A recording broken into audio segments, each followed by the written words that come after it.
So I'm about 5 videos deep on this man cave series so far. If this is the first one you're seeing, you might want to go watch the previous videos to see how we got to this point. There are links to all the previous videos in the description. In this one, we're finally going to install my super classy cabinets and build a solid work surface to go on top of them.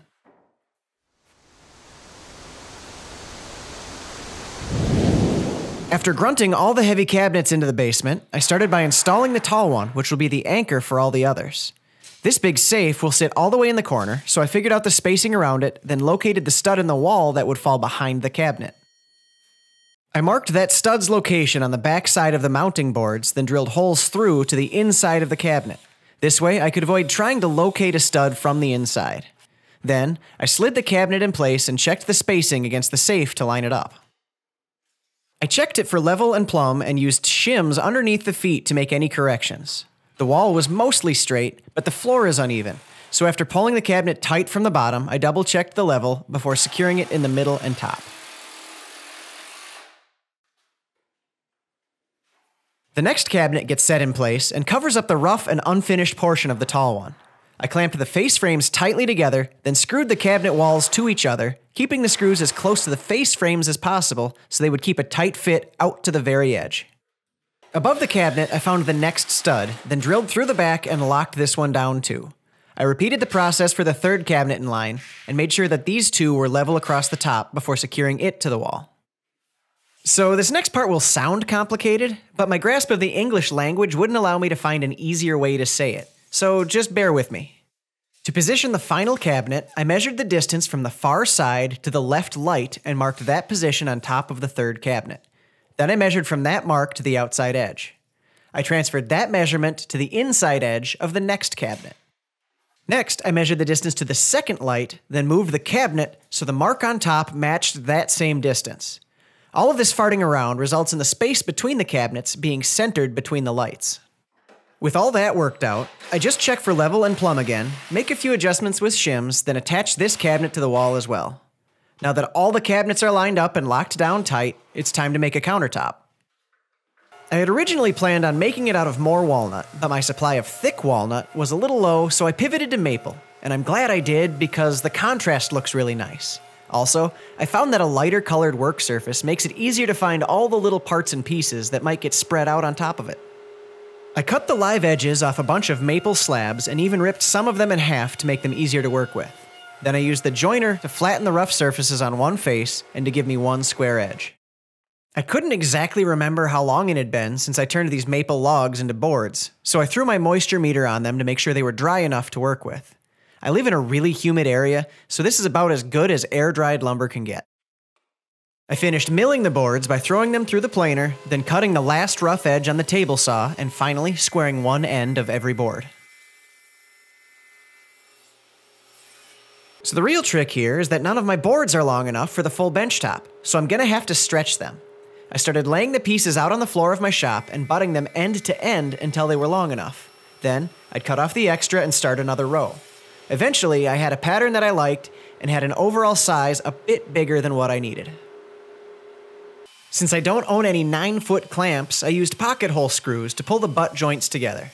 I drilled holes in the bottom side, then laid each piece out on my set of track tubes.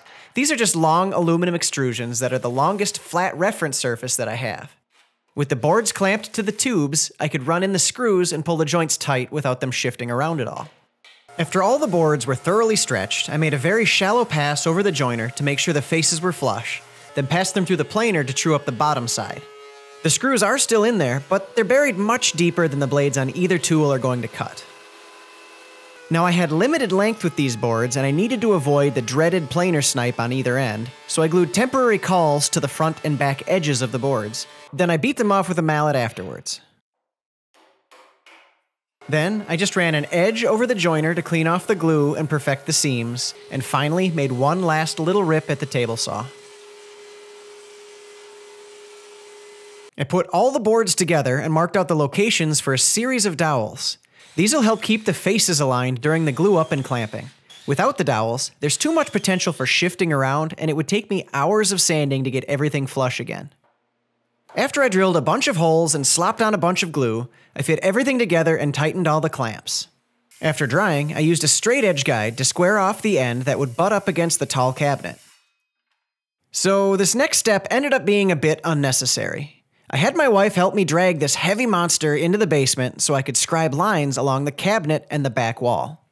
My plan was to cut to these lines using a jigsaw and make them fit perfectly, but I quickly decided to skip that and just hide the small gaps with a thin piece of walnut trim instead. Back in the shop, I sanded the top until I couldn't feel the seams anymore, which didn't take long thanks to the dowels and my good SurfPrep sander.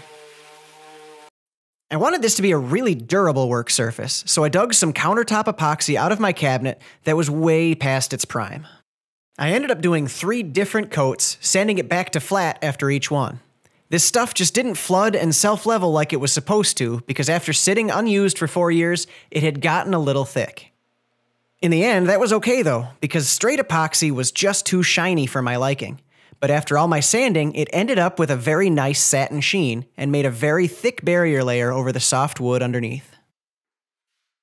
Back down in the man cave, I cut short slots in the tops of my cabinets with a trim router. Then, I had Katie help me carry the finished top down one last time.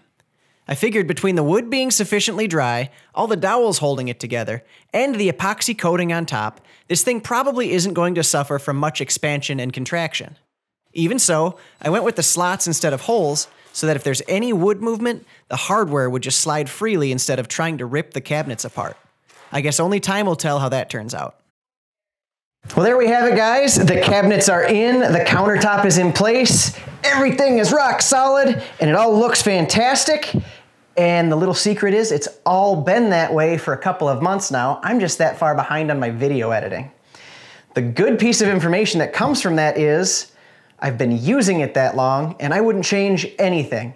My pre-planning, my configuring what I wanted out of it and what I actually am using out of it lined up perfectly. So I'm glad to know that my setup ahead of time and now executed were perfect. Now, there's a couple other things that are going to happen in this room before the whole thing is done, but I'm going to tease you with the next project, which is right over here. What do you think of my solid walnut closet door? It's a standard 6-panel style, but you'll notice there is no knob, just a keypad.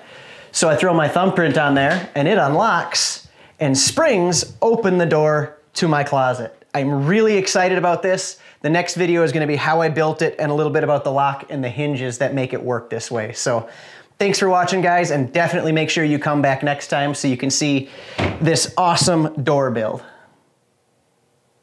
2, 1, lock. It even locks automatically. See you guys.